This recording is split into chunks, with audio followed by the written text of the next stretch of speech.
मार्गदर्शन करती है। बिना संघर्ष के किसी भी प्रकार की सफलता अधूरी होती है, क्योंकि संघर्ष हमें केवल बाहरी मुश्किलों से नहीं, बल्कि अपनी आंतरिक कमजोरियों, डर और संकोच से भी जूझने का अवसर देता है। संघर्ष का महत्व।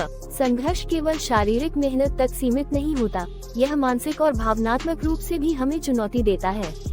जब हम किसी लक्ष्य को प्राप्त करने की दिशा में काम करते हैं, तो रास्ते में कई रुकावटें आती हैं, जैसे नाकामयाबी, निराशा और समय की कमी।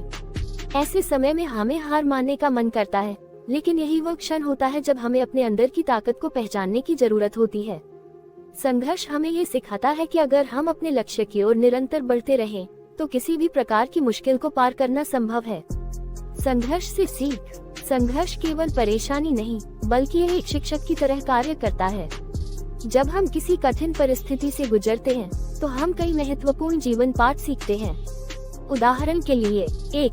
सहनशीलता। संघर्ष हमें सहनशील बनाता है। जब हम कठिनाइयों का सामना करते हैं, तो हमारी सहन शक्ति और धैर्य का परीक्षण होता है। हम सीखते हैं कि किसी भी समस्या को हल करने के लिए हमें शांति और समझदारी से काम लेना चाहिए।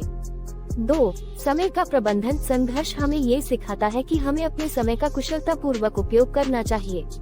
लक्ष्य की ओर बढ़ने के लिए हमें कार्यों को प्राथमिकता देना सीखते हैं। 3. दृढ़ता। जब हम लगातार संघर्ष करते हैं, तो हमें यह एहसास होता है कि हार मानने से कुछ नहीं मिलता। निरंतर प्रयास ही सफलता की कुंजी है। 4. समस्या का समाधान ढूंढना। संघर्ष हमें समस्याओं को समझने और उनका समाधान ढूंढने की कला सिखाता है।